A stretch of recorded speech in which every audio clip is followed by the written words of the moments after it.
Shalom,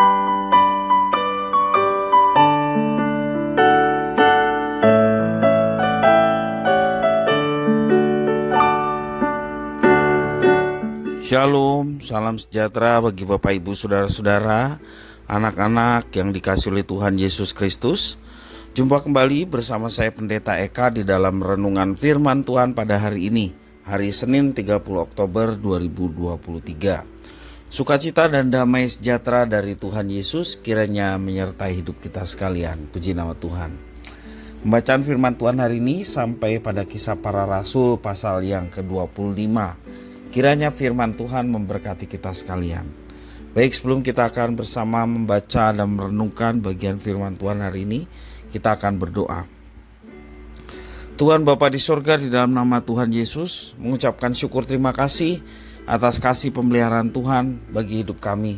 Biarlah semua itu menjadikan kami semakin terus mengenal pribadi Tuhan, dan pengenalan akan Tuhan membawa kami untuk hidup dalam ketaatan akan firman-Mu. Terima kasih ya Bapa, berfirmanlah atas kami sedia untuk pasang telinga hati kami. Kami mau menjadi pelaku-pelaku firman dalam hidup kami. Terima kasih Bapa, demi nama Yesus kami berdoa. Haleluya, amin. Dalam Kisah Para Rasul pasal 25 ini, saya akan membacakan di dalam ayat yang ke-13 sampai yang ke-27. Demikianlah firman Tuhan. Beberapa hari kemudian datanglah Raja Agripa dengan Bernike ke Kaisarea untuk mengadakan kunjungan kehormatan kepada Festus. Karena mereka beberapa hari lamanya tinggal di situ, Festus memaparkan perkara Paulus kepada raja itu. Katanya, di sini ada seorang tahanan yang ditinggalkan Felix pada waktu ia pergi. Ketika aku berada di Yerusalem, imam-imam kepala dan tua-tua orang Yahudi mengajukan dakwaan terhadap orang itu dan meminta supaya ia dihukum. Aku menjawab mereka bahwa bukanlah kebiasaan pada orang-orang Roma untuk menyerahkan seorang terdakwa sebagai suatu anugerah sebelum ia dihadapkan dengan orang-orang yang menuduhnya dan diberi kesempatan untuk membela dirinya terhadap tuduhan itu. Karena itu mereka turut bersama-sama dengan aku kemari. Pada keesokan harinya aku segera mengadakan sidang pengadilan dan menyuruh menghadapkan orang itu. Tetapi ketika para pendakwa berdiri di sekelilingnya, mereka tidak mengajukan satu tuduhan pun tentang perbuatan jahat seperti yang telah aku duga. Tetapi mereka hanya berselisih paham dengan dia tentang soal-soal agama mereka dan tentang seorang bernama Yesus yang sudah mati, sedang Paulus katakan dengan pasti bahwa ia hidup.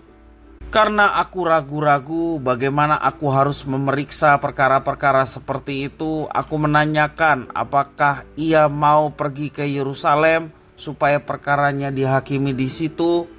Tetapi Paulus naik banding, ia minta supaya ia tinggal dalam tahanan dan menunggu sampai perkaranya diputuskan oleh Kaisar. Karena itu aku menyuruh menahan dia sampai aku dapat mengirim dia kepada Kaisar. Kata Agripa kepada Festus, aku ingin mendengar orang itu sendiri. Jawab Festus, besok engkau akan mendengar dia.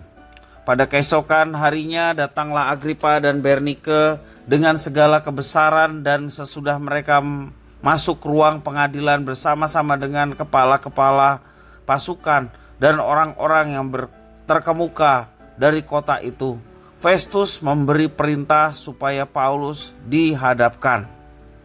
Festus berkata, "Ya Raja Agripa serta semua yang hadir di sini bersama-sama dengan kami, lihatlah orang ini yang dituduh oleh semua orang Yahudi, baik yang di Yerusalem maupun yang di sini.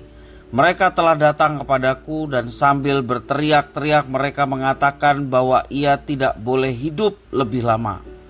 Tetapi ternyata kepadaku bahwa ia tidak berbuat sesuatu pun yang setimpal dengan hukuman mati. Dan karena ia naik banding kepada Kaisar, aku memutuskan untuk mengirim dia menghadap Kaisar." Tetapi tidak apa-apa, yang pasti yang harus kutulis kepada kaisar tentang dia. Itulah sebabnya aku menghadapkan dia di sini kepada kamu semua, terutama kepadamu Raja Agripa, supaya setelah diadakan pemeriksaan aku dapat menuliskan sesuatu. Sebab pada hematku tidaklah wajar untuk mengirim seseorang tawanan dengan tidak menyatakan tuduhan-tuduhan yang diajukan terhadap dia. Demikian firman Tuhan. Bapak, Ibu, saudara-saudara, anak-anak yang dikasihi oleh Tuhan, apa yang tidak pernah berubah dalam dunia? Stephen Covey, seorang penulis dan motivator, mengatakan ada 3 hal. Satu diantaranya adalah pilihan atau choice. Kehidupan kita selalu dipenuhi opsi atau pilihan. Setiap hari kita pasti harus memilih, mulai dari hal yang kecil sampai dengan perkara yang besar. Nas firman Tuhan hari ini mementaskan sebuah kisah perihal memilih. Raja Agripa sedang melakukan kunjungan kehormatan kepada Festus, dan Festus menggunakan momen ini untuk membicarakan perkara Paulus kepada raja. Ia melaporkan perihal kasus Paulus. Dari penyelidikannya, Festus sama sekali tidak mendapati kesalahan dari Paulus. Namun tekanan publik tampaknya cukup berat sampai membuat ia ragu-ragu mengambil keputusan. Dan sampai akhirnya Paulus meminta naik banding agar kaisar yang memutuskan perkaranya. Raja Agripa tampak bijaksana dan tidak gegabah. Ia memilih untuk mendengarkan dahulu kesaksian Paulus. Ia berkata, "Aku ingin mendengar orang itu sendiri." Keesokan harinya Paulus pun menghadap raja dan diberi kesempatan membela dirinya. Keputusan untuk memilih harus lahir dari pertimbangan yang matang. Semakin banyak aspek yang dilibatkan, maka keputusan pun akan semakin baik. Jika terbuka pada pendapat orang lain, penilaian kita pun akan lebih matang. Kita harus berhati-hati menilai situasi. Akhirnya proses dalam menentukan pilihan tidak boleh sembarangan dan didasari nafsu belaka. Inilah yang dilakukan oleh Raja Agripa. Alih-alih percaya mutlak kepada Festus, ia memutuskan untuk mendengar pembelaan Paulus. Bapak, Ibu, saudara-saudara yang dikasihi Tuhan, kita sekarang hidup dalam dunia yang lebih kompleks. Kita harus berhadapan dengan banyak pilihan yang kerap kali menimbulkan dilema. Keadaan kian rumit ketika waktu memaksa kita agar mengambil keputusan cepat. Dan dalam situasi ini kita memerlukan hikmat dari Tuhan Allah agar bisa menentukan pilihan sesuai dengan kehendaknya. Kita senantiasa meminta kepada Tuhan, kiranya Tuhan mencurahkan hikmat-Nya agar kita menjadi pribadi yang bijaksana dalam menentukan pilihan dalam kehidupan kita setiap hari. Kiranya firman Tuhan ini memberkati kita sekalian. Mari kita berdoa.